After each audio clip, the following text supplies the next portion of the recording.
Hello students, आज आमे कौन पढ़िबा? आज आमे पढ़िबा ज आउ झ। कौन पढ़िबा? आज ज आउ झ लेखि शिखिबा।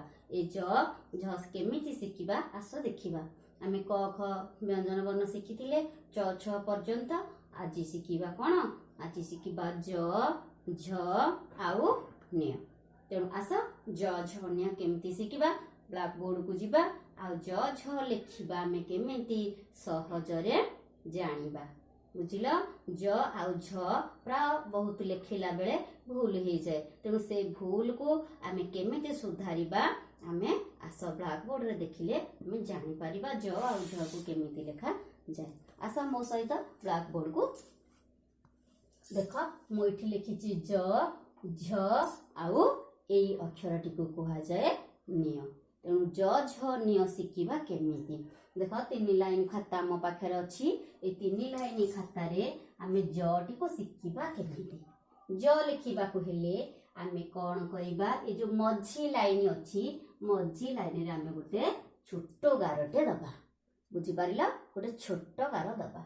छोटो गार देला परे से छोटो गारटा को ए तळ गार को आमे लंबे दबा। मु तुमको ओडिया रे 8 सिखे देथिली ना, से ओडिया 8 भली लिखिबा। ओडिया 8 रो ओलोटाटा को आमे एठी लिखिबा। मन रखिलो? ओडिया 8 रो ओलोटा कोटा आमे 8 लिखुचे एमिति, किंतु कोन करबा? एमिति आमे लिखिबा। बुझिला? इंग्लिश रो 7 बा ओडिया रो 8 भली आमे आगो लिखिबा।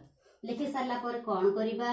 एपट सिना गोटे गार टाणी देले ए जो पटे फांका रहिला सेई पटु कोन करिबा? ए 3 लाइन तळ लाइन को टच करिकी एमिति आमे गोटे बुलेई देले। कोन? गोटे यू भली बुलेई देले अक्षर। तापर कोन करिबा?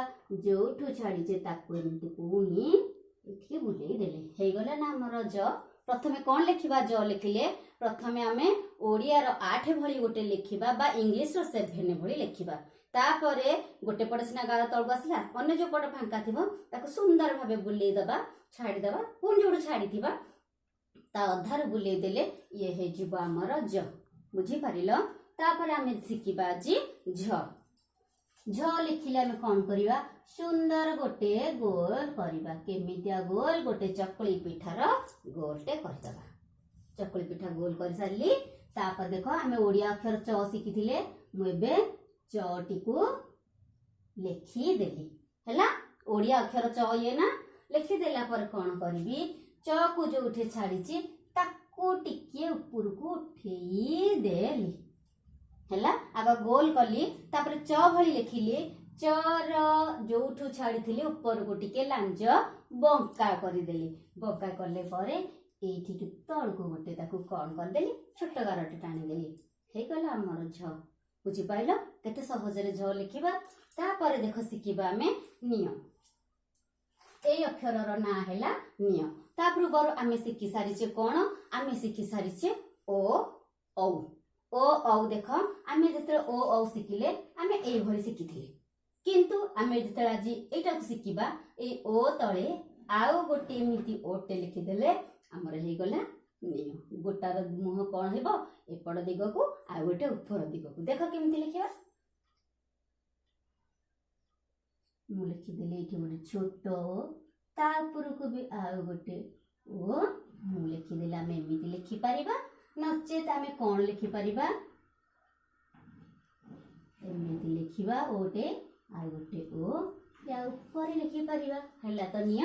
दुईटा ओ लिखिले गोटे निय हे पारिबो। एबे आमे शिखिले ज झ निय। हमको जो कॉपी दिया जायछि से तळ उतर आमे कोन लिखिबा? देखो ज गोल कली, च भलिया बुलेली, ताको ऊपर को टेकिली, तळे गोटे गार देली। ये हैला ज, ये हैला झ। निय लिखिबी एबे तळ लाइन दुईटा को लगे कि गोटे ओ लिखिली, ए ऊपरे आ गोटे ओ एतिके लिखिली। हे गला हमर ज झ निय। आगु शिखिथिले क ख ग घ उ, एबे शिखिले च छ ज झ आउ निय। आउ तापर कोन करे? एई तक मु लिखि देली। तुमे कोन करबो? तुम खाता रे मम्मी को कहबो ऊपर ଲାଇନଟାକୁ ସୁନ୍ଦର ଭାବରେ 3 ଲାଇନ କଭର କରିକିରି ଭଲ ଭାବରେ ଲେଖିଦେବେ। ମମି ଯେମିତି ଲେଖିଥିବେ ତାଙ୍କୁ ତମେ ଅନୁସରଣ କରି କରି ତା ତଳକୁ ତଳ ଡାକି ଡାକି ଝ ନିୟ ଘରେ ପ୍ରାକ୍ଟିସ କରିବ। ମମିଙ୍କ କଥା ମାନିବ ଆଉ ଲେଖିବ। ଆଉ କଣ ଲେଖିବା ଆମେ? ଆଉ ଗୋଟେ ଜିନିଷ ଲେଖିବା, 1 ଠାରୁ ଆମେ ଶିଖିଥିଲେ 8 ପର୍ଯ୍ୟନ୍ତ ବା 9 ପର୍ଯ୍ୟନ୍ତ ଆମେ ଶିଖି ଯାଇଥିଲେ। 1 ଠାରୁ 9 ପର୍ଯ୍ୟନ୍ତ ଆମେ କଣ ଶିଖିଥିଲେ? ସଂଖ୍ୟା ଶିଖିଥିଲେ। ଆଜି ଆମେ 10 ଲେଖିବା ଆଉ ସଂଖ୍ୟା ଲେଖିବା, ଓଡ଼ିଆରେ ସଂଖ୍ୟା ଲେଖିବା ପୁରା ଶିଖି ଯିବା। ଆଚ୍ଛା ଦେଖ, ଆମେ ଆଜି ଶିଖିବା ସଂଖ୍ୟାରେ କେମିତି ଓଡ଼ିଆ ଅକ୍ଷରରେ 10 ଲେଖିବା। ଆସ ଦେଖ, ଆମକୁ ନର୍ସରୀ କ୍ଲାସରୁ ଆମକୁ 1 ଶିଖା ସରିଥିଲା ଆଉ ଆମେ 0 ବି ଜାଣିଥିଲେ। ସେଇ 1 କୁ 0 କୁ ଦେଇକି ଆମେ 10 କରୁଥିଲେ। ସେମିତି ଆମେ ଯୋଉ 1 2 3 4 5 6 7 8 ଆଉ 9 ଏତିକି ପର୍ଯ୍ୟନ୍ତ ଆମେ ଶିଖିଥିଲେ। 10 ଶିଖିବା ସହଜ। ଏଇ 1 ଟାକୁ ଏଇ ତଳକୁ ଟିକେ ମୁଁ ନେଇ ଆସିବି। ନେଇ ଆସିକି 1 ଆଗରେ ଗୋଟେ ବଡ 0ଟି ଗୋଟି ଶୂନଟେ ସାଇଜ କରିକି ଥୋଇଦେବି। 1 ପାଖରେ ଗୋଟେ 0 ଥୋଇଦେଲେ ଇଏ ହେଇଗଲା 10। ତେଣୁ ଦେଖ, 10 କୁ ଆମେ ଓଡ଼ିଆରେ କନଭର୍ଟ କରିବା ବା ତାକୁ ଚେଞ୍ଜ କରିବା ଓ ଇଂଲିଶର 10 କୁ ଆମେ ଓଡ଼ିଆରେ ଲେଖିବା 10। କେମିତି ମୁଁ ଦେଖ ଲେଖିଛି, ଏମିତି ଲେଖିଲି 10। ତୁମେ ମାନେ କଣ କରିବ? ତୁମ ଖାତାର ଆଉ ଗୋଟେ ପେଜରେ ଲେଖିବ ଏମିତି 10 ଲେଖିଦବ, ମଝିରେ ଗୋଟେ ଛୋଟ ଗାର ଟାଣିଦବ ଆଉ ମଝି ଏମିତି ଲେଖିବ 10 ହେଲା।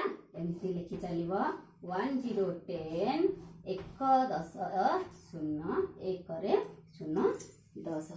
ବୁଝିଲ ତ ପିଲାମାନେ? ଇଏ ହଉଛି ଝ ତୁମ ପାଇଁ HW ଆଉ ଇଏ ହଉଛି 1 ଠାରୁ 10 ହଉଛି ତୁମ ପାଇଁ। ଏଇ 10ଟି ଲେଖିବା ତୁମ ପାଇଁ ଆଉ ଗୋଟିଏ HW। ଦୁଇଟି ଯାକ ଡେଟ୍ ପକେଇ କଣ କରିବ? ଖାତାରେ ଲେଖିଦବ। ତା ନେକ୍ସଟ ଭିଡ଼ିଓକୁ ମୁଁ ତୁମ ପାଇଁ କିଛି କାମ ରଖିଛି, ସେ କାମ ତକ ତୁମକୁ ଦେବି। ତୁମେ ହସି ହସି ସେ କାମ ତକ କରି ମତେ ଦେଖେଇବ। ବୁଝିପାରିଲ ତ? Thank you.